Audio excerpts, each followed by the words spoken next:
मुसलमान राजाओं की एक बहुत अच्छी खासियत हुआ करती, दुश्मन की जासूसी करवाते।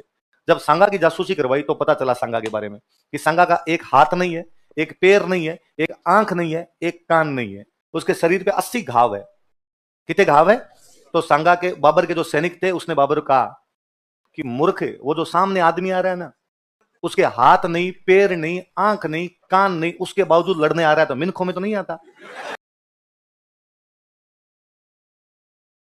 सांगा, राणा सांगा, या हम कहते हैं इसी का नाम था संग्राम सिंह। क्या नाम था? ये भी रायमल का बेटा है भाई, लिख लो, पिता रायमल। पिता कौन है? रायमल। इसका मतलब पृथ्वीराज, जयमल और सांगा भाई है। तो रायमल जी के जो 13 बेटे थे ना, उन 13 में 3 मुख्य थे, पृथ्वीराज, जयमल और सांगा। जब रायमल जी जीवते थे तब इन तीनों भाइयों में आपस में लड़ाई होती कि पापा के मरने के बाद अगला राजा कौन बनेगा, और डेली लड़ते वहां पे। पृथ्वीराज के पापा के मरते मैं राजा बनूंगा, जयमल का एक बस पापा मरते मैं बन जाऊंगा। लेकिन रायमल जी ने कहा मांगता हूं मेरे सामने तो ये बात मत किया, सुबह शाम बात करते पापा मरेंगे तो राजा बनूंगा। तो यूं देवता के हाथ ही जोड़ रहे हो कि मरे मरते हम क्या बने। पर इनके भाई कोई असर नहीं पड़े, वैसे वैसे आपस भाइयों में वाद विवाद हो। तो इनके एक अंकल थे, उन अंकल का नाम था सारंग देव। क्या नाम था अंकल का? सारंग देव नाम करके अंकल हुआ करते। और उन अंकल ने एक दिन कहा क्या रे, काम करते हैं, अपने किसी को हाथ दिखा लेते हैं, तुम्हारा भविष्य दिखा लेते हैं, और तुम्हारा भविष्य देख के कोई ना कोई बता देगा कि तुम में से अगला राजा कौन बने। तो कहा ठीक है। तो चित्तौड़ राजधानी थी, चित्तौड़ के पास में कोई माताजी का मंदिर था। उस माताजी के मंदिर में पूजा करने वाली महिला रहती थी, पुजारण हो गई, पुजारण हो गई। तो जो पुजारण माई थी वो हाथ देखती थी। तो कहा उस पुजारण माई के पास चलते हैं, वो हाथ देख के बता देगी कि तुम में से अगला राजा कौन बने। गए उस पुजारण माई के पास और पुजारण माई को जाके कहा कि पुजारण माई हाथ देख के 3 राजकुमार है, पृथ्वीराज, जयमल और सांगा, और हाथ देख के बता कि इनमें से अगला राजा। दिखाते ना, ऐसे हाथ देखना समझते हो, वैसे वैसे पृथ्वीराज, जयमल, सांगा गए और पुजारण माई को हाथ दिखाया।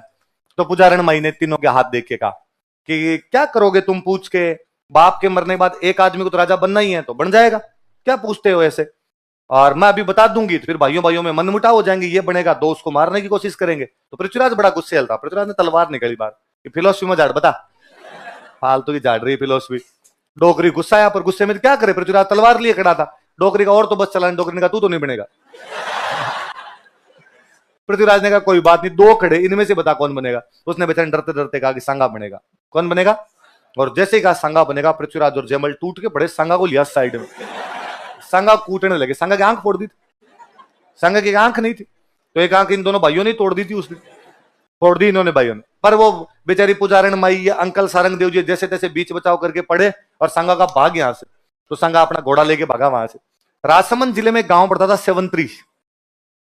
कौन सा गांव था? वहां एक भगवान विष्णु का मंदिर था, रूपनारायण जी भगवान का मंदिर था। उस मंदिर में एक मारवाड़ का तीर्थ यात्री रुका हुआ था, बिदा जेतमालोत। कौन सा तीर्थ यात्री रुका हुआ? कोई अपने परिवार को लेकर तीर्थ यात्रा के लिए निकला हुआ मारवाड़ का एक बंदा था, और रात्रि विश्राम करने के लिए और रुक गया, आपके मंदिर के अंदर रुक गया। कौन से गांव में? सेवंतरी। कौन से गांव में? कौन रुका हुआ है? और सांगा मंदिर में जाता है, वो सांगा थका हुआ, घोड़ा थका हुआ, खून टपके उसके, प्यास लगी हुई। और वहां पर जब पहुंचा तो उसने बिदा जेतमालोत ने देखा कि यार कौन कैसे। उसने कहा मैं तो मेवाड़ का राजकुमार हूं, ऐसे ऐसे भाई पीछे पड़े में इस चक्कर के अंदर आया हूं, तुम यार सहायता करो मेरी। तो बिदा जेतमालोत ने कहा सहायता तो क्या कर सकते हैं भाई, तेरे पीछे आएंगे, तो एक काम कर हमारा घोड़ा लेकर रवाना हो जा, और तेरे भाई जब यहाँ आएंगे तो हम उनको यहाँ पे रोक लेंगे, हम उनको यहाँ से आगे नहीं जाने देंगे, तेरे को थोड़ा टाइम मिल जाएगा, वो निकल जाएंगे और हम उनको बातें लगा लेंगे यहाँ पे। तो सांगा ने अपना घोड़ा छोड़ा, बिदा जेतमालोत का घोड़ा लेके वहां से रवाना हो गया। पृथ्वीराज जयमल पीछे आए, तो उन्होंने देखा भाई सांगा घोड़ा वहां खड़ा, तो उन्होंने पूछा भाई ये घोड़ा यहाँ खड़ा है, बंदा कहाँ गया? तो उन्होंने कई तरीके कहा हमें नहीं पता कहाँ गया यार, हमने तो बाहर आए तो देखा घोड़ा ये बंदा और हमारा घोड़ा लेके और भाग गया, कौन आदमी था, तुम कौन? और उन दोनों को पता चल गया कि आदमी इनके साथ में मिला हुआ है, क्योंकि उन दोनों ने आगे जाने की कोशिश की तो बिदा जेतमालोत उनको रोकने का प्रयास करता है। तो वहां पे बिदा जेतमालोत और उसके परिवार के लोग और पृथ्वीराज जयमल के बीच में लड़ाइयां होती है। पृथ्वीराज जयमल बिदा जेतमालोत को मार देते हैं, लेकिन बिदा जेतमालोत ने इतनी देर तक रोक लिया था पृथ्वीराज जयमल को कि सांगा को वहां से आगे निकलने का मौका मिल गया था। क्योंकि सांगा यदि राजा बना था तो उसके लिए सिर किसने कटवा लिया था? बिदा जेतमालोत ने। कौन से गांव के अंदर? कि करवाड़ा दल जूंजियान करवाड़ा कटे, संगो भोगे चित्रकूट सिर बिदा सटे। कि सांगा यदि चित्तौड़ का राजा बना था तो इसके लिए सिर देने वाला आदमी कौन था? फिर सांगा यहां से भाग के आगे श्रीनगर जाता है। अजमेर में एक जगह पड़ती है श्रीनगर, कश्मीर वाला नहीं। और यहां पर एक बंदा रहता था करमचंद पंवार। कौन बंदा रहता था? ये करमचंद पंवार मालवा वाले परमारों का वंशज है। किसका वंशज है? मालवा में परमार पढ़े थे हमने, मैंने बताया मालवा में परमार थे, बाद में तुर्क आ गए थे, तुर्क आ गए तो मालवा वाले परमारों का शासन वहां से समाप्त हो गया था, तो मालवा वाले परमार अपने राजस्थान आ गए थे। वो महपा पंवार, चाचा मेरा महपा पंवार है, वो मालवा वाले परमारों का वंशज है। ये श्रीनगर में जो करमचंद पंवार बैठा, ये भी मालवा वाले परमारों का वंशज था, ये यहां बैठा था। सांगा इसके पास आगे शरण लेता है और सांगा ने कहा कि भाई मुझे शरण दे, मेरे कभी अच्छे दिन आएंगे तो मैं तुझे रख लूंगा। तो करमचंद पंवार ने उसे शरण दे दी थी। तो सांगा को सेवंतरी गांव में बचाता कौन है? शरण कौन देता उसे? कौन से गांव में? श्रीनगर कहां पड़ता है? सेवंतरी कहां पड़ता है? राजसमंद कहां पड़ता है? लिखो, सांगा को शरण दी थी। अब सांगा चुपचाप गुपचुप तरीके से यहां पर बैठा हुआ है। इतने में सांगा को समाचार मिला कि उसका एक भाई जयमल सोलंकियों के खिलाफ लड़ता हुआ मरा। इतने में सांगा को समाचार मिला कि उसका एक और भाई पृथ्वीराज सिरोही गया था और उसके जीजाजी जगमाल देवड़ा ने उसके जहर के लड्डू खिला के मार दिया। सांगा के दो भाई खिलाफ थे, जयमल और पृथ्वीराज, दोनों मर गए। रायमल अभी तक जिंदा है, रहमल जी अभी तक जिंदा है। तो अब सांगा को पता चला मेरे दोनों भाई तो मर गए, तो सांगा ने वापस एंट्री की। उसने रहमल को जाकर डैडी मैं आ गया। रहमल जी ने पूछा कहां था रहते दिन तू? तो मैं श्रीनगर घूमने गया था। मुझे लगता है रहमल जी को लगा होगा उस वाले श्रीनगर गया होगा। अब रहमल जी के ढंके बेटों में से यही बचा हुआ था। तो रहमल जी ने कहा भाई मेरे मरने के बाद राजा किसको बनाया जाए? सांगा। तो रहमल की मृत्यु के बाद राजा कौन बना? लिख लो, रायमल की मृत्यु के बाद, आफ्टर डेथ ऑफ रायमल, सांगा मेवाड़ का राजा बना। सांगा बिकम किंग ऑफ मेवाड़। सांगा मेवाड़ का राजा बना। सांगा बिकम किंग ऑफ मेवाड़।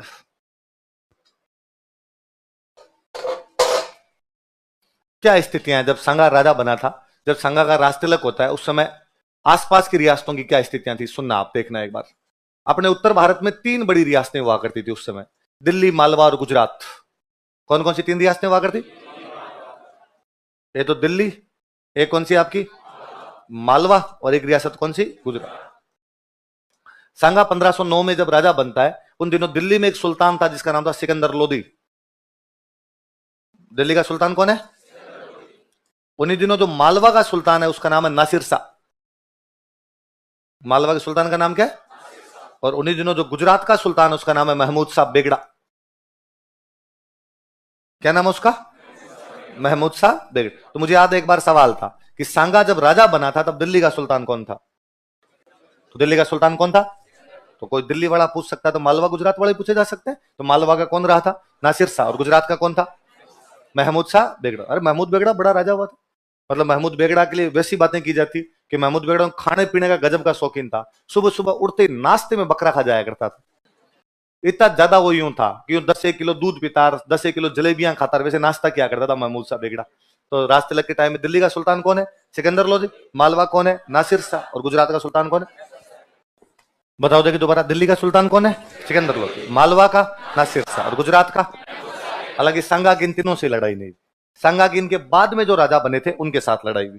जैसे सांगा दिल्ली में जिस आदमी से लड़ता है वो आदमी इब्राहिम लोदी। कौन बंदा है? तो सांगा की दिल्ली के कौन से सुल्तान से लड़ाई होती है? सिकंदर लोदी का बेटा राजा बनता है। सिकंदर लोदी के बेटे का नाम क्या था? तो इब्राहिम लोदी कहां का राजा? दिल्ली।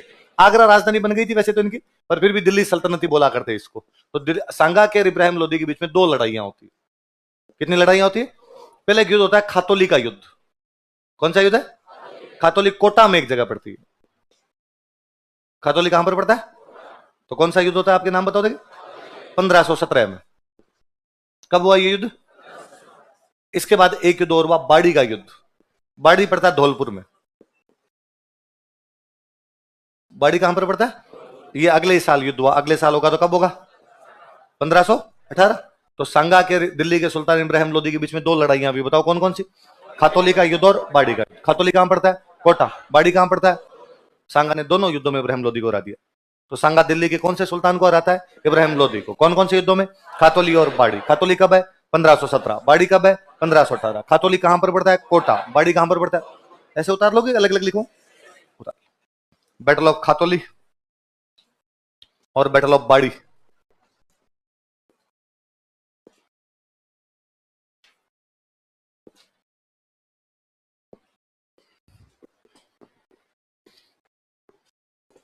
अब सांगा की मालवा वालों के साथ लड़ाई हुई।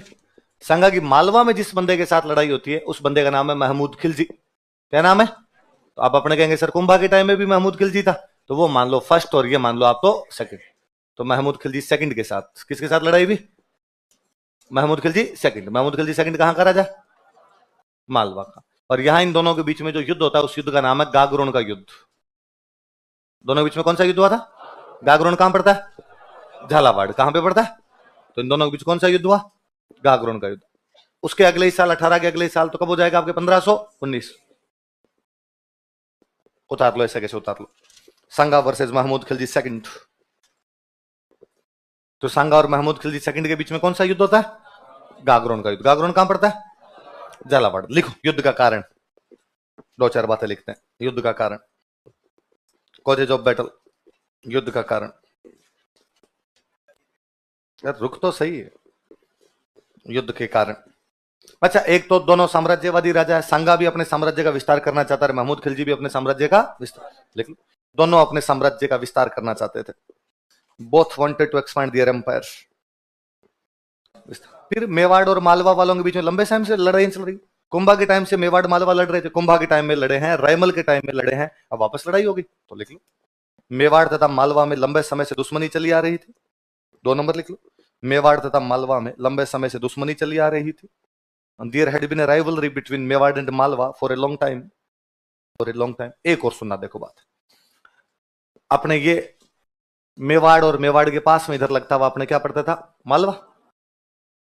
कुंभा के टाइम में मालवा का जो सुल्तान था उसका नाम क्या था? महमूद खिलजी फर्स्ट। ताकतवर राजा था, कुंभा से भले ही हार गया हो पर वो बहुत ताकतवर राजा था। महमूद खिलजी फर्स्ट से लेके महमूद खिलजी सेकंड के बीच में जो राजा बने ये बड़े बेलखने हैं। ये गयास शाह, नासिर शाह, ये जो राजा थे इनमें किसी में भी शक्ति ज्यादा नहीं थी। जब ये शक्तिशाली नहीं थे तो इनके एक प्रधानमंत्री ने इनको नचाना शुरू कर दिया। मालवा में एक जगह पड़ती थी चंदेरी। कौन सी जगह पड़ती? चंदेरी। चंदेरी नाम की एक जगह पड़ती, और चंदेरी का एक बंदा था उसका नाम था मेदिनी राय। चंदेरी के बंदा उसका नाम क्या है? मेदिनी राय नाम करके एक बंदा है। इस मेदिनी राय ने इन मालवा के सुल्तानों को नचाना शुरू किया। वो प्रधानमंत्री बन गया मालवा का, और अब उसके जब जी में आता उसको राजा बना देता, जब जी में आता उसको राजा हटा देता कि अभी गयासा को बनाओ, गयासा को हटा के नासिर शाह को बना दो, नासिर शाह को हटा के फलाना शाह को बना दो। हर बार अपने हिसाब से बना लिया करता। और अब उसने नया राजा बना दिया महमूद खिलजी सेकंड को। किसको बना दिया? महमूद खिलजी सेकंड भी यदि किसी की सहायता से मालवा का सुल्तान बनता है तो बंदा कौन है? मेदिनी राय। मेदिनी राय कहां का है? अब महमूद खिलजी सेकंड बना तो इसकी सहायता से, पर महमूद खिलजी सेकंड खुद ताकतवर आदमी है, तो बनने के बाद उसने इसकी बातें मानना बंद कर दिया। उल्टा महमूद खिलजी सेकंड को लगा कि ये बड़ा इंटरफेयर कर रहा है, तो उसने कहा तू रुक मैं तुझे बताता हूं। उसने चंदेरी पे कब्जा कर लिया। कहां पर कब्जा कर लिया? तो इस मेदिनी राय को भगा दिया, भाग यहां से, चंदेरी नहीं दूंगा मैं तेरे को आज के बाद में। तो मेदिनी राय भाग के आ जाता है संगा के पास। भाग के कहां जाता है भाई? मालवा के टच करता हुआ क्या लगता है? मेवाड़। मेवाड़ का राजा कौन है? संगा। दुश्मन का दुश्मन अच्छा दोस्त है, मालवा वालों का दुश्मन मेवाड़। चंदेरी के मेदिनी राय का नया नया दुश्मन कौन बना? मालवा। तो भाग के किसके पास आ गया? मेवाड़ वालों। और संगा ने मेदिनी राय को शरण दे दी और उसको रहने के लिए किला दे दिया, गागरोन। कौन सा किला दे दिया? गागरोन का किला संगा के पास में था। तो उसने चंदेरी के मेदिनी राय को कौन सा किला दे दिया? गागरोन। ये बात पता चली इधर महमूद खिलजी सेकंड को कि अपना जो दुश्मन है मेदिनी राय वो भाग के किसके पास गया? मेवाड़। और मेवाड़ वालों ने उसको कौन सा किला दे रखा है? इसलिए उसने कहा तू बोले पाताल में चला जा, मारूंगा मैं तुझे आके। तो गागरोन पर हमला कर देता है। कहां पर हमला कर देता है? अब जब उसने गागरोन पर हमला किया तो मेदिनी राय ने संगा की तरफ देखा। भाई मेदिनी राय किसके पीछे कूद रहा है? संगा के। तो उसने कहा भाई ये आ गया और मेरी लड़ाई हो रही है। संगा ने कहा तुम वहीं रुक, मैं आ रहा हूं। तो संगा गागरोन जाता है और गागरोन जाके महमूद खिलजी सेकंड को हरा देता है। तो संगा और महमूद खिलजी सेकंड के बीच में युद्ध का तात्कालिक कारण कोई यह था, तो यह था कि संगा ने महमूद खिलजी सेकंड के एक विद्रोही को शरण दे दी थी। वो विद्रोही कौन है? मेदिनी राय। कहां का था? और संगा ने कौन सा किला दे दिया था? बोले पड़ेगी बात, लिखो। संगा ने महमूद खिलजी सेकंड के विद्रोही चंदेरी के मेदिनी राय को शरण दी थी। इसलिए मेवाड़ और मालवा वालों के बीच में जो युद्ध हो रहा है, या संगा और महमूद खिलजी सेकंड के बीच में जो युद्ध हो रहा है, वो युद्ध कहां पर हो रहा है? गागरोन। क्योंकि महमूद खिलजी सेकंड किसको कुचलने के लिए आ रहा है? मेदिनी राय। और मेदिनी राय कहां पर बैठा है? गागरोन। क्योंकि उसको गागरोन का किला किसने दे रखा है? संगा। याद रहेगी बात। लड़ाई भी, लड़ाई में संगा महमूद खिलजी सेकंड को वापस हरा देता है। लाइन चेंज करके लिखना, कारण हो गए अलग से लिखो। इस युद्ध में संगा ने महमूद खिलजी सेकंड को हरा दिया। Sanga defeated Mahmud Khilji second in this battle. Sanga का एक सेनापति हुआ करता हरिदास चारण। सेनापति का नाम क्या है? और हरिदास चारण महमूद खिलजी सेकंड को गिरफ्तार कर लेता है। ये भाग रहा था, भागते हुए हरिदास चारण पकड़ लिया, पकड़ के संगा के दरबार में लाए। संगा ने पूछा कौन है ये? कहा सर ये वो महमूद खिलजी सेकंड, ये भाग रहा था, हमने पकड़ लिया। किसने पकड़ा? कि साहब हरिदास चारण ने। और सांगा राजीवार सांगन का हरिदास जी, आज के बाद मेवाड़ का राजा मैं नहीं हूं, आप हो, पूरा मेवाड़ आपको दिया। हरिदास जी, अरे अरे साहब क्या बात कर दी, इतनी बड़ी बात, राजा तो आप ही रहोगे, छोटा मोटा इनाम दे दोगे। अच्छा पूरा मेवाड़ नहीं लोगे, चलो मैं 12 गांव देता हूं आपको। कितने गांव देता हूं? तो कहते पहले तो सांगा पूरा मेवाड़ देने की घोषणा कर देता है, लेकिन बाद में हरिदास जी ने कितने गांव स्वीकार किए, तो उनका कितने गांव दे दो मेरे को? 12 गांव। तो कौन से सेनापति को 12 गांव दिए गए? किसको पकड़ने के कारण? हरिदास चारण ने महमूद खिलजी सेकंड को गिरफ्तार किया था। हरिदास चारण अरेस्टेड महमूद खिलजी सेकंड। अब सांगा गुजरात वालों से लड़ा। गुजरात में जो इस समय राजा था उसका नाम था मुजफ्फर शाह। क्या नाम था? तो लिख लो, सांगा वर्सेस मुजफ्फर शाह सेकंड।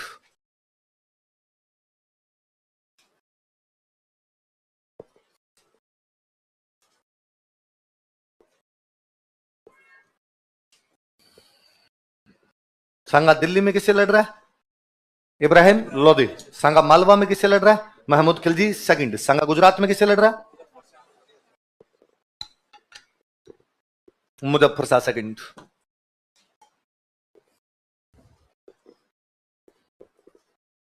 लिखो संघर्ष के कारण। मैं युद्ध बता दूंगा आगे कौन सा क्या हुआ था, एक बार सीधा लिखो अपने, संघर्ष के कारण, कॉजेज ऑफ स्ट्रगल। किनके बीच में लड़ाई क्यों हो रही है?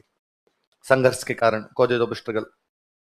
वही घिसी पीटी बातें लिखनी होती है, हिस्ट्री में रटी रटाई लाइनें होती। लिखो दोनों अपने साम्राज्य का विस्तार करना चाहते थे, दोनों अपने साम्राज्य का विस्तार करना चाहते थे। अच्छा, एक रियासत को लेकर मेवाड़ गुजरात वालों के बीच में पहले से ठनी हुई थी, नागौर।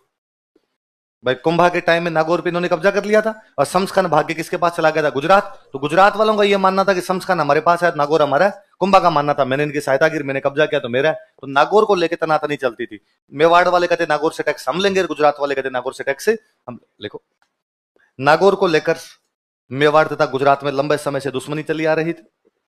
इसको लेकर लंबे समय से दुश्मनी चली आ रही थी, नागौर को लेकर। फिर एक ये गागरोन वाला युद्ध जब हुआ था, तो ये जो मुजफ्फर शाह सेकंड है, ये महमूद खिलजी सेकंड की तारीफ वो सहायता करता है। किसकी सहायता करता है? तो सांगा इस बात से बड़ा नाराज था कि अच्छा यार मेरी लड़ाई मालवा वालों के साथ है, अपने फालतू में दाढ़ भात में मुसलचंद, बेगानी शादी में अब्दुल्ला दीवाना, तेरा क्या लेना देना उधर। तो लिखो, मुजफ्फर शाह सेकंड सांगा के खिलाफ महमूद खिलजी सेकंड की सहायता कर रहा था।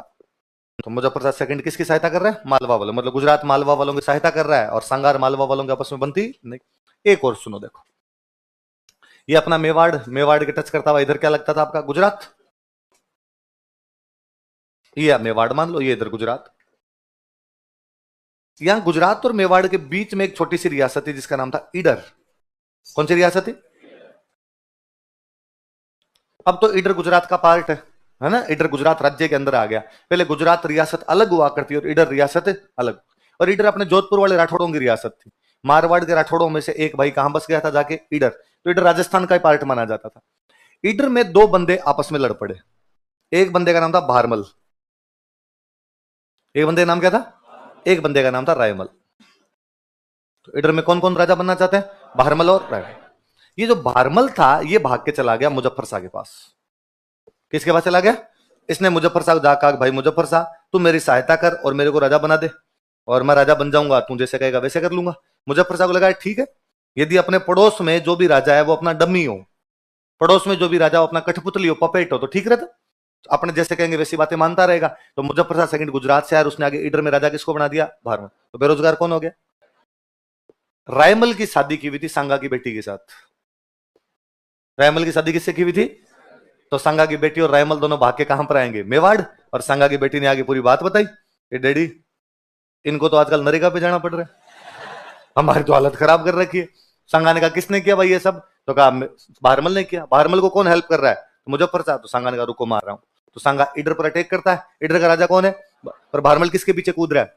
तो उसने मुजफ्फर शाह कहा कि भाई वो आ रहा है, रायमल का ससुर आ रहा है, क्या करना है मेरे को? मुजफ्फर शाह ने कहा वहीं बैठा रहे, मैं आ रहा हूं, डर थोड़ी लगता आपने को। तो मुजफ्फर शाह आ गया ईडर। अब ईडर में कौन कौन मिलकर लड़ रहे हैं? भारमल और मुजफ्फर। सांगा ने दोनों कूटा, और सांगा ने राजा किसको बनवा दिया वहां पे? रायमल।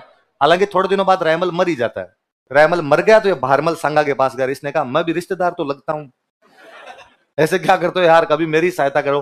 तो रायमल के मरने के बाद गुजरात का राजा सांगा बाद में किसको बनवा देता है?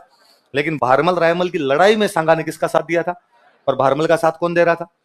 तो ईडर वाले युद्ध के अंदर सांगा गुजरात वालों को हरा के आता है। तो कोई पूछेगा सांगा और गुजरात के बीच में युद्ध का कारण कौन सी रियासत बन गई थी? ईडर। कौन सी बन गई थी? 4 नंबर लिखो, ईडर का उत्तराधिकार संघर्ष, succession struggle of Idar. Idar का उत्तराधिकार संघर्ष। सक्सेशन स्ट्रगल ऑफ ईडर कहां पर पड़ता है? ईडर अब तो गुजरात में आता है। ईडर का उत्तराधिकार संघर्ष। और ऐसे कैसे उतार लो जैसे मैंने लिख रखा है, कौन कौन सा राजा किधर से हेल्प कर रहा है आपको याद रहेगा। ईडर का उत्तराधिकार संघर्ष, तो इसको आप ईडर का युद्ध भी कह सकते हैं और ईडर का उत्तराधिकार संघर्ष भी कह सकते हैं। कुल मिला के संगा दिल्ली के कौन से सुल्तान को हराता है? इब्राहिम लोदी। कौन कौन से 2 युद्धों में? खातौली का युद्ध और बाड़ी का। संगा मालवा के कौन से सुल्तान को हराता है? महमूद खिलजी सेकंड। कौन से युद्ध में? संगा गुजरात के कौन से सुल्तान को हराता है? मुजफ्फर सेकंड। कौन सी रियासत के झगड़े में? ईडर। याद रहेगा। कुल मिला के संगा ने उत्तर भारत में जितने राजा उन सबको पीटा है। दिल्ली, मालवा, गुजरात कोई भी उसके सामने लड़ नहीं पा रहे। ये वो समय था, लोदियों में 3 राजा बने थे अपने भारत के अंदर, बहलोल लोदी, सिकंदर लोदी, इब्राहिम लोदी। ये लोदी अफगान थे। लोदी कौन थे? और अफगानों में एक व्यवस्था थी कि इनमें राजा वाजा वाला कुछ नहीं होता, बड़ा छोटा कुछ नहीं, सब बराबर है। ये कोई नहीं कि मैं तुर्रम खाऊं, मैं तेरे से बड़ा और मैं तेरे से नीचा हूं, ऐसा कुछ नहीं था। सारे के सारे क्या माने जाते? बराबर। तो बहलोल लोदी पहला राजा बना था जब अफगानों में। तो बहलोल लोदी बहुत सिंपल बंदा था, डाउन टू अर्थ था। वो राजा बन गया था, फिर भी कभी सिंहासन पर नहीं बैठता, वो बेचारा नीचे ही बैठता। सारे जीते भी उसके अमीर, अमीर तो समझते हो, जो मंत्री होते हैं उनको क्या बोलते हैं? अमीर। अपने अमीरों के साथ में बैठकर डिसीजन लेता, उनसे बातें पूछता, बताओ क्या करना है क्या नहीं करना है। मतलब बहलोल लोदी इतना सीधा था कि उसको अमीर धमका दिया करते और वो रोने लग जाता कई बार कि यार तुम कहोगे तो मैं हट जाऊंगा, पर धमकाया तो मत करो यार ऐसे। अब बहलोल लोदी के बाद उसका बेटा बना सिकंदर लोदी। पर सिकंदर लोदी एक प्रकार से राजा का बेटा, उसका बाप बहलोल लोदी राजा था, तो उसमें थोड़ा थोड़ा एटीट्यूड था और वो यूं बराबर नहीं बैठता। उसने थोड़ा सिंहासन वगैरह लगाना शुरू किया और वैसे बैठना शुरू हुआ, इसलिए अफगानों को थोड़ी थोड़ी खुन्नस होनी शुरू हुई। और अफगानों को लगा ये क्या तरीका है, तो ऐसे तू हमें कैसे यार, तू नीचे ट्रीट करता है, तू हमारा राजा बना फिरता है। सिकंदर लोदी के बाद बना इब्राहिम लोदी। इब्राहिम लोदी का तो बाप भी राजा था और दादा भी राजा था, तो उसमें एटीट्यूड और है। तो इब्राहिम लोदी अफगानों को कुछ गांठता ही नहीं था। वो उनको बात तू तड़ाके से बोला, इधर आ रहे हैं। अफगानों लगता है मैं तेरा चाचा लगता हूं, तो ऐसे तू तड़ाके से कैसे बोल सकता है। तो इब्राहिम लोदी के 2 चाचा इससे नाराज हो गए, आलम खान लोदी और दौलत खान लोदी। कौन कौन नाराज हुए? आलम खान लोदी और दौलत खान लोदी। और वो इब्राहिम लोदी को हटाना चाहते हैं और उन्होंने कहा इब्राहिम लोदी को हटाया कैसे जाए। ये वो टाइम था जब भारत पर एक आक्रमणकारी बार बार आक्रमण कर रहा था, बाबर। कौन कर रहा था? और सुनो देखो, बाबर उज्बेकिस्तान का रहने वाला था। बाबर कहां का रहने वाला था? उज्बेक था बाबर, उज्बेकिस्तान का रहने वाला था। और इनकी राजधानी हुआ करती समरकंद। राजधानी कौन सी थी? उज्बेकिस्तान का एक शहर है समरकंद, वो इनकी राजधानी हुआ करती। बाबर वहां का उज्बेक है। उज्बेकों में एक नस्ल होती है मुगल। उज्बेकों की नस्ल कौन सी है? मुगल। तो बाबर उज्बेक, और उज्बेकों में भी कौन सा उज्बेक है? वो मुगल है। तो बाबर मुगल था। समरकंद उनकी उज्बेकों की या मुगलों की मुख्य राजधानी है। समरकंद में राजा बन गया बाबर का चाचा। कौन बन गया? बाबर का चाचा। और उसने बाबर को पीट पाट के निकाल दिया वहां से। तो बाबर बेचारा समरकंद से भागा तो उज्बेकिस्तान से इधर अपनी तरफ आएगा तो अफगानिस्तान। तो अफगानिस्तान में काबुल के पास में एक छोटी सी जगह पड़ती है फरगना। कौन सी जगह थी? तो बाबर कहां पर कब्जा किया बैठा था? पर फरगना बहुत छोटा सा था, फरगना से किसी की पार नहीं पड़ सकती थी। बाबर के दिमाग में एक ही चीज कि मेरे को क्या वापस कब्जे में लेना है। अब बाबर, समरकंद का राजा कौन बना? उसका चाचा। अब बाबर फरगना से जाए, समरकंद पर हमला करे, चाचा फिर पीट दे, फिर बेचारा भाग के आ जाए। थोड़े दिन में फिर इधर उधर से थोड़ा बहुत सामान जुटाए, वापस उधर जाए, वो फिर पीट दे। अब हालात ये हो गई कि बाबर के समझ में आ गई कि समरकंद की तरफ तो जाते ही मार खानी पड़ेगी, समरकंद की तरफ तो अपने जा नहीं सकते। तो अब अफगानिस्तान के एक साइड में उधर तो पड़ता है समरकंद, इधर पड़ता है इंडिया, क्योंकि अफगानिस्तान के इधर पाकिस्तान है, पाकिस्तान तब इंडिया का पार्ट हुआ करता। तो अपने इधर तो इंडिया मान लो, उधर क्या मान लो? उज्बेकिस्तान। उज्बेकिस्तान में उसकी पार नहीं पड़ रही, तो उसको लगा यार कहां हमले किए जाए? अपने इंडिया। फिर खाने के लिए कुछ ना कुछ तो किया जाए, तो उसने अपने इंडिया पर हमले करने शुरू किए। इंडिया का मतलब पाकिस्तान, जो पाकिस्तान वाला टुकड़ा है वहां पर हमले करने शुरू किए। पंजाब, पाकिस्तान में भी कौन से इलाके में? पंजाब। पंजाब हरा भरा प्रदेश था, खुद के वहां काबुल में, फरगना, वहां तो कुछ होता नहीं था, मंगते एकदम बुरी तरीके से हालत खराब थी, खाने को दाने हुआ नहीं करते थे। तो लगा यार खाएं क्या, तो कहा इधर पंजाब पर हमले करो। पंजाब अपना हरा भरा प्रदेश था, तो इसने पंजाब पर 4 अटैक किए। कितने अटैक किए? पर बेचारा आता वैसे था, भागा भागा आता, यहां पर अटैक किए, छोटे मोटे किसानों के 5-7 थप्पड़ वप्पड़ मारे, किसी के जितना लूट सकता था तो लूटा और वापस फरगना भाग गया। थोड़े दिनों में वो खाया पिया, उधर समरकंद की तरफ फिर हमला किया इसने, यहां से थोड़ा लूट के गया, चाचा ने फिर पीटा, फिर आ गया। फिर लगा अब क्या खाएं, वापस पंजाब की तरफ आया, यहां से थोड़ा बहुत जो मिला लेके वापस गया, वापस थोड़े दिन बिताए, फिर समरकंद की तरफ हमला करता, चाचा फिर पीटता, फिर आ जाता। इसके बेचारे की दिनचर्या खराब हो रखी थी पूरी दिनों। पंजाब पर 4 हमले कर चुका था। कितने हमले कर चुका? दिल्ली और आगरा में सुल्तान बना कौन बेटा? इब्राहिम लोदी। इब्राहिम लोदी के चाचा उससे नाराज। आप देखो संयोग देखो, बाबर का चाचा बाबर को उधर नहीं घुसने दे रहा, इब्राहिम लोदी के चाचा इब्राहिम लोदी को यहां हटाना चाह रहे हैं। मतलब चाचा 420 है दोनों तरफ। वो जो इब्राहिम लोदी के दोनों चाचा थे, आलम खान लोदी और दौलत खान लोदी, उन्होंने बाबर के पास मैसेज किया। बाबर कहां बैठा हुआ है? उन्होंने कहा क्या रे बाबर, क्या छोटे छोटे हमले करता है, पंजाब पे आया हाथ लगा के भाग गया, क्या लाइन टच करता है कबड्डी की, दिल मांगे मोर कभी आ गया, आप पंजाब से थोड़ा आगे बढ़, हम तेरी सहायता करेंगे, चिंता मत कर। और तू तो इब्राहिम लोदी को मार दे, और तू दिल्ली आगरा की तरफ आ, इब्राहिम लोदी को मार दे, दिल्ली आगरा में तेरे को खूब धन मिलेगा, और इब्राहिम लोदी को मार देगा तो हम तो बन जाएंगे दिल्ली आगरा के राजा, और तेरे को क्या मिल जाएगा? धन। तो बाबर ने कहा पक्का यार, तुम साथ दोगे तो, ये नहीं हो कि मैं आऊं तुम साथ नहीं दो। अफगानों ने कहा हम तैयार हैं, हम तो इस इब्राहिम लोदी को हटाना चाहते हैं, ये बड़ी दादागिरी दिखाता है। तो बाबर उधर से आगे बढ़ता है, पंजाब से आगे बढ़ने की हिम्मत करता है। अब पंजाब से आगे बढ़ेगा तो अपना क्या आएगा? हरियाणा। इब्राहिम लोदी को पता चला कि बाबर आलम खान लोदी, दौलत खान लोदी के बुलाने पे हरियाणा की तरफ आगे, दिल्ली की तरफ आ रहा है, तो बेचारा आगे बढ़ा। अब आप दिल्ली से इधर जाओगे तो हरियाणा, वो पंजाब से आएगा तो हरियाणा, इसलिए इन दोनों के बीच में लड़ाई होती है पानीपत। कहां होती है?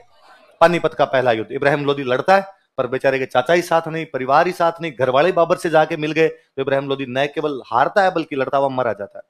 सल्तनत का एकमात्र राजा जो युद्ध में लड़ता हुआ मारा गया था, वो राजा कौन था? इब्राहिम लोदी। उसके भाई सर्वस्व का सवाल आ गया था ना भाई, अब तो हार या जीत का मतलब था कि दिल्ली पे कब्जा, तो बेचारा खुद ही लड़ा जाके, और खुद लड़ा तो उस युद्ध में लड़ता हुआ मारा गया। तो बाबर ने कहां पर कब्जा कर लिया? दिल्ली और आगरा। भाई लोदियों के पास दो बड़ी जगह थी, कौन कौन सी? दिल्ली और, तो दिल्ली और आगरा कब्जा कर लिया। अब शर्त क्या थी? भाई दिल्ली आगरा में धन मिलेगा, वो तो कौन ले लेगा? बाबर। और राजा किसको बना देगा? दौलत खान और आलम खान को। पर बाबर का यहां आने के बाद मन बिगड़ गया, उसको दिल्ली आगरा में इतना धन मिला, इतना भयंकर धन मिला कि उसकी साथ पुश्तों ने नहीं देखा था। वो एकदम मंगती कौम से आए हुए, वहां से रुपए देखे हुए थे नहीं। यहाँ पे जब रुपए देखे उसने भयंकर, तो वो गया ही नहीं वापस, उसने कहा मैं यहीं रहूंगा। वो अपनी डायरी में लिखता है, अब हमें दिल्ली की गरीबी फिर नहीं चाहिए, अब हमें काबुल की गरीबी फिर नहीं चाहिए। क्या मैं काबुल वाली गरीबी के अंदर वापस है? उसने कहा लिचड़ पड़ने वाली जिंदगी खूब जिली, अब ऐस करेंगे यार, अब अपने दिल्ली और आगरा के अंदर रहेंगे। कहते हैं बाबर को यहाँ पे इतना धन मिला था, इतना ज्यादा धन मिला था कि उसने काबुल के हर एक आदमी को एक एक चांदी का सिक्का दिया था। कितना रुपया मिला होगा उसको दिल्ली और आगरा से। अब लोदियों का राज खत्म, और दिल्ली और आगरा पे मुगलों का राज आ गया। किसका राज आ गया? मुगलों का राज आ गया। दिल्ली और आगरा पर जब उसने कब्जा किया, तो आगरा के पास में किला पड़ता है बयाना। कौन सा किला है? उसने बयाना पे कब्जा कर लिया, बयाना अपने राजस्थान की तरफ।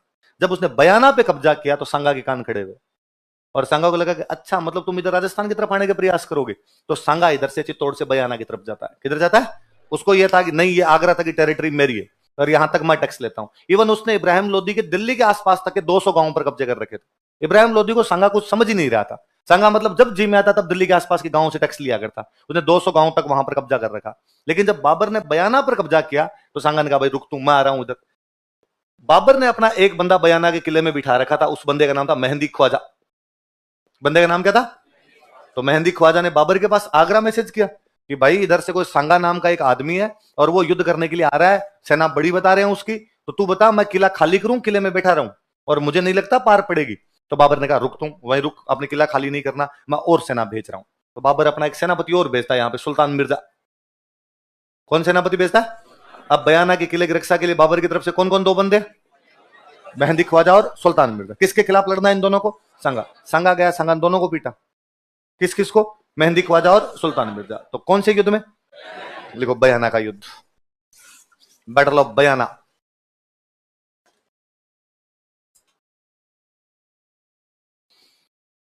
बयाना का युद्ध 16 फरवरी 1527, वैलेंटाइन डे के ठीक 2 दिन बाद।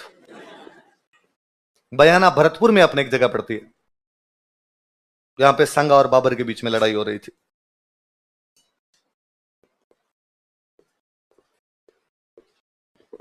तो ये बेचारे वापस भाग के गए, मेहंदी ख्वाजा और सुल्तान मिर्जा। इन्होंने बाबर को कहा कि यार पीट दिया, हमने तेरे को कहा था किला खाली कर देते हैं, उस किले पे तो उसने क्या कर लिया? कब्जा कर लिया। बाबर बाबर समझदार आदमी था, यूं धैर्यवान आदमी था। बाबर ने कहा कोई कोई नहीं, किले पे कब्जा कर लिया, अपने लड़ेंगे, अपने किला वापस छुड़वाएंगे। तो बाबर वहां से सामने आता है वापस लड़ने के लिए। सांगा को लगा कोई नहीं, आ जाता हूं, मैं यहीं बैठा हुआ हूं। तो सांगा और बाबर के बीच में फिर एक लड़ाई होती है, खानवा।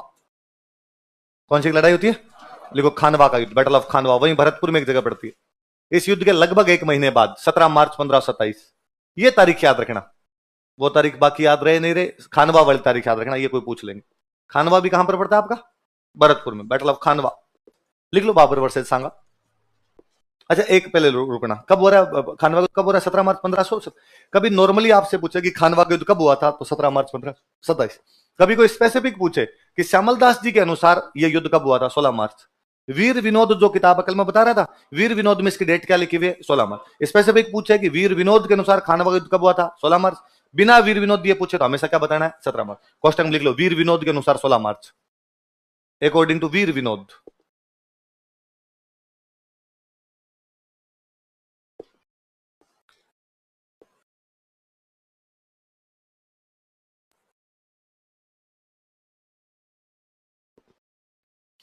किस किस के बीच में हो रहा है? संगा और बाबर। लिखो युद्ध के कारण, ये बड़ा युद्ध था तो इसके कारण वगैरह पढ़ते हैं अपने। युद्ध के कारण, कॉजेज ऑफ बैटल।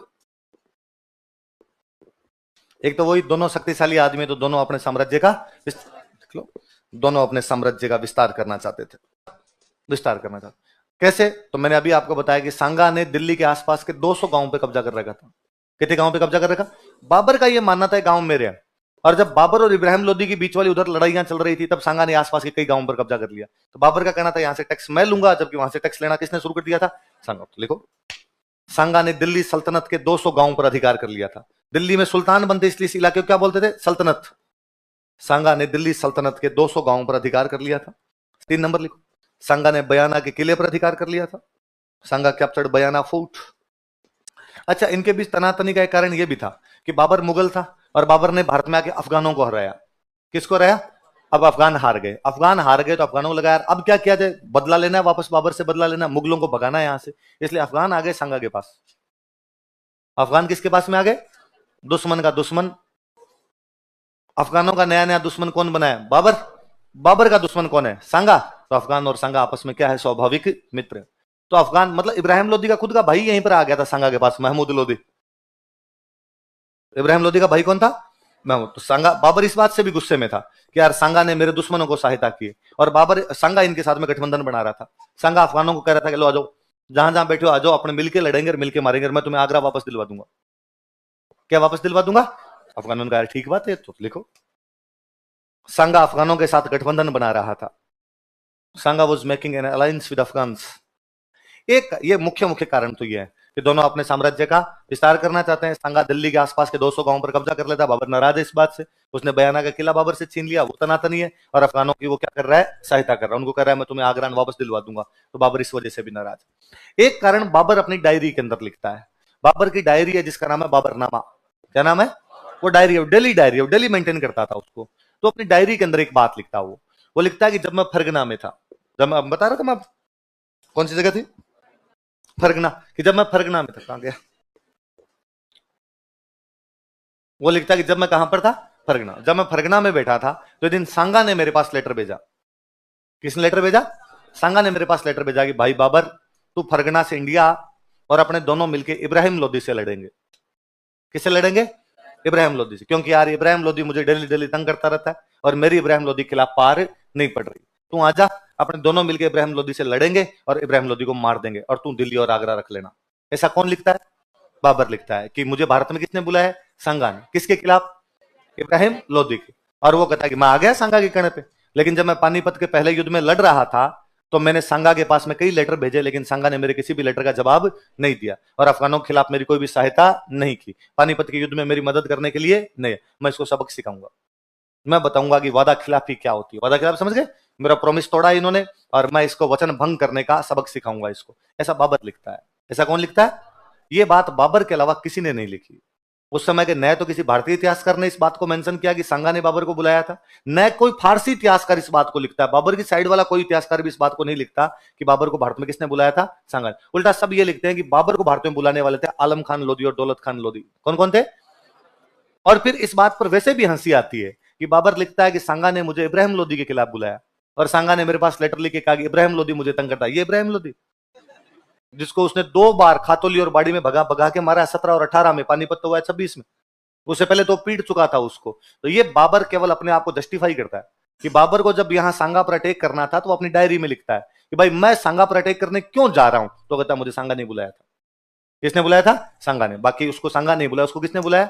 आलम खान लोदी और दौलत खान लोधी। एक लिख लो, पर ये कारण माना जाता है। एक कारण ये और लिखो,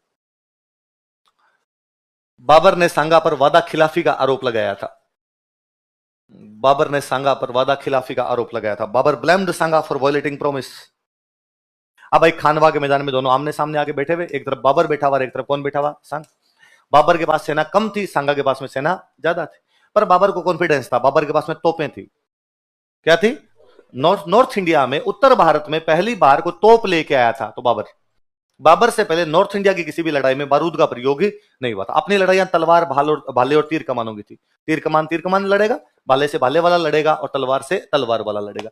पहली बार ये बंदूक और तोपे यदि कोई लेके आता है उत्तर भारत के अंदर, बारूद कोई लेके आता तो वो कौन बंदा था? बाबर। यहाँ पे तोपे लेके आ गया था, उसे कॉन्फिडेंस था कि यार तोपों से मार देंगे अपने, तो वो अपनी कम सेना के बावजूद खानवा के अंदर आके बैठता है। इधर संगा बैठा हुआ सामने अपनी बड़ी सी सेना लेके। कई दिन दोनों ने तैयारियां की आपस में, महीने भर का टाइम मिला। बयाना और खानवा के बीच महीने भर का टाइम। महीने भर के टाइम के बाद मान लो इसे खानवा हुआ है 17 मार्च को, तो 16 मार्च को बाबर ने अपने सारे सैनिकों को इकट्ठा किया और बाबर ने अपने सैनिकों को कहा कि सैनिकों, कल अपने संगा के खिलाफ लड़ेंगे और कल दुश्मन को बता देंगे कि हम क्या चीज है। हाउस द जोश? सबने कहा लो सर। कैसा है? लो रखा है। क्यों, क्या बात हुई? बाबर के सैनिक युद्ध लड़ना नहीं चाहते थे, वो खानवा के युद्ध में भाग लेना नहीं चाहते थे। सैनिकों के साथ में दो प्रॉब्लम। एक तो बाबर जब सैनिकों को अफगानिस्तान से लेके आया था, फरगना से लेके जब आया था, तब उनको, उसने सैनिकों को यह कह के इकट्ठा किया था कि अपने भारत चलेंगे, भारत चल के अपने इब्राहिम लोदी को हराएंगे, इब्राहिम लोदी को हराने के बाद अपने दिल्ली और आगरा को लूटेंगे और दिल्ली और आगरा से मां आपके लिए धन और महिलाएं लाएंगे। क्या क्या लेके आएंगे? धन और महिलाएं। यहां हंसने की बात है, आप सोचिए कितनी क्रूर सोच है। जब आज तालिबान वालों को देखते हैं कि उस साइड के लोग अभी तक भी उतने क्रूर पड़े, तब लगता है कि बाबर और कितना क्रूर रहा होगा यार। उस साइड के लोग कितने वैसे दरिंदे टाइप के रहे होंगे कि सोच ये है कि वहां चलेंगे और वहां से क्या लेके आएंगे? महिलाएं लेके आएंगे। तो फौजी बेचारे इस चक्कर में आए थे कि वहां लूट का धन मिल जाएगा और साथ में क्या मिल जाएगी? महिलाएं। अब यहां आने के बाद में बाबर को इतना ज्यादा धन मिल गया कि उसका जाने का मन ही नहीं किया। अब बाबर तो नहीं जाना चाहता, पर बेचारा जो फौजी अपना घर छोड़ गया वो तो जाना चाहता है। और फौजी को लगता था 26 में आए थे 27 आ गया, कितने दिन तक गाने गाएंगे, संदेश से आते हैं, घर तो जाना पड़ेगा वापस। इसलिए फौजी एक तो घर जाना चाहते हैं। दूसरा, इस पिछले 1 महीने के दौरान मुसलमान राजाओं की एक बहुत अच्छी खासियत हुआ करती, दुश्मन की जासूसी करवाते। जब सांगा की जासूसी करवाई तो पता चला सांगा के बारे में कि सांगा का एक हाथ नहीं है, एक पैर नहीं है, एक आंख नहीं है, एक कान नहीं है, उसके शरीर पे 80 घाव है। कितने घाव है? तो सांगा के, बाबर के जो सैनिक थे, उसने बाबर को कहा कि मूर्ख, वो जो सामने आदमी आ रहा है ना, उसके हाथ नहीं, पैर नहीं, आंख नहीं, कान नहीं, उसके बावजूद लड़ने आ रहा है, तो मिनखों में तो नहीं आता, डाकी है। उसके बावजूद वो तेरे से लड़ने आ रहा है, तो इसमें तेरा घाटा उसका, और मर जाओगे फालतू में। और उसने कहा कि इस आदमी की हमने अब जासूसी कराई तो पता चला कि आज दिन तक इसके सामने जो आया उनको भगा भगा के मारा इसने। और पूछ अपने मेहंदी ख्वाजा और सुल्तान मिर्जा से, इनका तो पूरा वीडियो पड़ा है, इनकी धोतियां खोल ली थी थोड़े दिन पहले उसने। क्यों मरवाने जा रहा है यार फालतू में, और क्यों लड़ाई कर रहा है आपने? बाबर को लगा मामला हिल गया, और यदि फौजी लड़ेंगे नहीं तो अपने लड़के क्या करेंगे? तो बाबर अपने फौजियों को जोश दिलाने के लिए एक शानदार सा भाषण देता है, और बाबर कहता है कि तुम्हें क्या लगता है कि बाबर खुद के लिए लड़ता है? सैनिकों का दिख रहा है। तुम्हें क्या लगता है? बाबर साम्राज्य विस्तार के लड़ता है कि हाँ, फरगना से यहां और तो किस लिए आए हो? गुलगुले खाने तो आए नहीं, साम्राज्य विस्तार करने आए हो। और सैनिकों ने कहा कि साहब हमें सब पता है, आपको खुद का साम्राज्य विस्तार करना है, खुद को धन से इसलिए लड़ाई कर रहे हो। और बाबर ने कहा कि तुम गलत सोचते हो। बाबर ना खुद के लिए लड़ता है, ना अपने साम्राज्य विस्तार के लिए लड़ता है, बाबर इस्लाम के लिए लड़ता है। ये मजहब की लड़ाई है, ये जिहाद है। ये क्या है? जो धर्म के लिए लड़ाइयां होती है उनको क्या बोला करते थे? बाबर ने कहा बाबर जिहाद के लिए लड़ता है। अल्लाह ताला ने बाबर को फरमाया है कि धरती के इस छोर से लेकर उस छोर तक, पहाड़ों, मैदानों, मरुस्थलों, घाटियों में सब जगह इस्लाम की पताका फहराई जाए। बाबर इसलिए आया है। यदि तुम लोग लड़ोगे तो वेल एंड गुड, यदि तुम लोग नहीं लड़ना चाहते तो ये मत समझना कि बाबर नहीं लड़ेगा, बाबर कल अकेला लड़ेगा। बाबर यदि जीत गया तो बाबर गाजी बन जाएगा। क्या बन जाएगा? जैसे योद्धा जो धर्म के लिए लड़ाई लड़ते उनको क्या बोलते? धर्म वाली लड़ाइयों को तो क्या बोलते? जिहाद। और जो धर्म के लिए लड़ते उनको क्या बोलते? तो बाबर यदि जीत गया तो बाबर गाजी बन जाएगा, और बाबर यदि नहीं भी जीता तो भी बाबर को जन्नत नसीब होगी, और जन्नत में 72 हूरें बाबर का इंतजार कर रही। लड़ाई करवाने के लिए ये काम थोड़े ठीक थे। हिंदू भी ऐसा कहते, हिंदू कहते हैं कि जो युद्ध में लड़ते हुए मरते हैं वो स्वर्ग जाते हैं। कहां पर जाते हैं? और स्वर्ग में अप्सराओं का डांस हो रहा है, स्वर्ग में सोमरस की नदियां बह रही है। एक मुसलमान कहते युद्ध में जो लड़ता हुआ मरता वो जन्नत जाता है, और जन्नत में 72 हूरें हैं, 72 परियां उसका इंतजार कर रही है। मुझे लगता है यार उस स्वर्ग का या जन्नत का लिंगानुपात कितना अच्छा है। एक आदमी पे 72 लुगाई है, सेक्स रेशियो भयंकर बढ़ा हुआ है वहां का, विमेन एम्पावरमेंट है अपने आप में। तो बाबर ने वैसा भाषण दिया उनको कि भाई यदि मैं जिंदा रहा, मैं जीता, तब तो क्या बन जाऊंगा? गाजी। मर भी गया तो मुझे क्या नसीब होगी? जन्नत नसीब होगी। थोड़ा यूं मजहब की इस प्रकार की बातें की तो सैनिकों में थोड़ा जोश आया, धर्म की ऐसी बातों से जोश आया, तो बाबर को लगा मामला थोड़ा ठीक है। एक कोई फौजी साहब थोड़ा दिमाग लगा दे, फौजी साहब खड़े, फौजी साहब ने कहा रुक रुक रुक, अरे भाई रुक एक बात, भाषण बाद में देना, एक बात सुन, तू ये कह रहा है कि मजहब की लड़ाई है, अल्लाह की लड़ाई है, धर्म की लड़ाई है, तो अल्लाह ताला तो ये भी फरमाते हैं कि शराब पीना हराम है और दारूड़ी है। बाबर सारे दिन पिया हुआ रहता था, एनी टाइम बाबर नामा पढ़ लो, जगह जगह उसके दारू के अलावा कोई वर्णन नहीं है। वो जगह जगह लिखता है आज मैं सुबह सुबह खड़ा हुआ और शरीर टूट रहा था भयंकर, फिर मुझे लगा यार दो एक लिटिल लिटिल ले लेने चाहिए। दोपहर में मेरे पीने की कोई भी मूड में नहीं थी, पर रिश्तेदार आ गए, अब रिश्तेदारों को सूखा खाना तो क्या ही खिलवाया जाए, उनके चक्कर में मैंने 2 पैक लिए। शाम को तो थोड़ा मौसम ही ठंडा हो गया था, शाम होती इसलिए फिर मैंने 4 पैक लगा ली। पूरे दिन पिया हुआ रहता, और बाबर जब ये भाषण दे रहा था तब भी उसके हाथ में गिलास था। ऐसा भाषण आदमी पी के दे सकता है? तो किसी ने कहा अल्लाह ताला ये भी फरमाते हैं कि मुसलमान के लिए शराब पीना हराम है, दारूड़ी है, सारे दिन शराब पीता है, तेरे लिए मजहब की बातें करना बहुत बुरी बात है, तू तो ये धर्म का नाम मत लिया कर। और बाबर ने अपना गिलास फेंका। बाबर ने कहा बाबर कसम खाता आज के बाद शराब के हाथ नहीं लगाएगा। लोगों ने कहा सर वो अंदर पेटी पड़ी है। बाबर ने कहा बाहर लाओ, सारी फेंक दो। बाबर ने शराब की बोतलें तुड़वा दी थी सारी की सारी। एक फौज साहब और खड़े और उन्होंने कहा बाबर एक बात और सुन, कुरान शरीफ ये भी कहती है कि किसी भी मुसलमान राजा को मुसलमान व्यापारी से कर नहीं लेना चाहिए, मुसलमान राजा को मुसलमान व्यापारी से कर। और बाबर एक टैक्स लिया करता, तमगा। कौन सा टैक्स लेता? तो यार तू ये इस्लाम की बातें कैसे कर सकता है, तू मुसलमानों की बातें कैसे कर सकता है? बाबर ने कहा बाबर प्रतिज्ञा करता है कि आज के बाद किसी भी मुस्लिम व्यापारी से तमगा कर। इस युद्ध से पहले बाबर युद्ध को क्या करार देता है? क्या नहीं पीने की सोगने खाता है? और कौन सा कर हटा देता है? किससे लिया जाता था? लिखो।